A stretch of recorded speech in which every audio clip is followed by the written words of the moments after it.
if you go to their website, you're gonna see they have all their doctors listed there. The most important thing over here is that those technicians and nurses that are extracting your hair grafts from the back of your donor area, and those technicians are also putting the hair grafts back on top of your head. They're also storing those grafts in a separate place, and they're keeping it outside at whatever temperature that they're keeping it to keep those hair grafts alive. And the biggest thing is we know nothing about those technicians. We know nothing about those nurses, that are doing all those jobs, because these doctors are only opening up the channels on top of your head where the hair grafts are growing. That part is very important also, because that's how we know which direction the grafts are growing back when you are getting all your hairs on top of your head. So that's the role that doctors are playing. That's very important, but that's not the only role that doctors should be playing in terms of giving a good hair transplant surgery.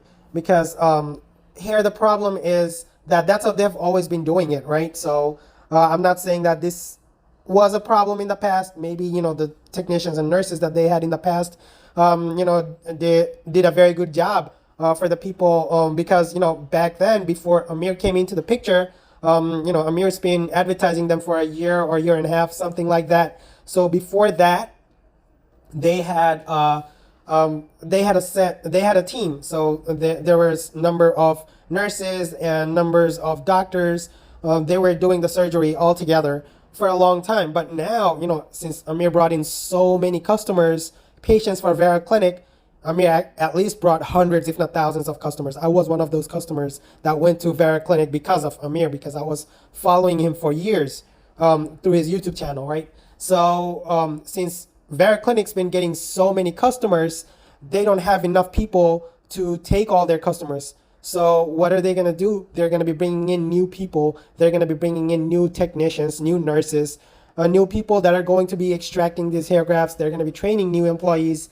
So all these new employees are going to be doing the hair transplant for you, because the doctors are only going to be opening up the channels. So if you did your hair transplant 10 months ago, 12, 15 months ago, maybe your results are going to be one type. But if you're going to be doing a hair transplant now, there's a possibility that you won't be getting the same quality of hair transplant as you did 10, 15 months ago, if you're following what I'm telling you. So it's basically a supply and demand curve. So when you have very high demand, when you have so many customers, less employees, then they won't be able to really keep up with the pace in their clinic. So what are they going to be doing? They're going to be adding more supplies. They're going to be hiring new employees.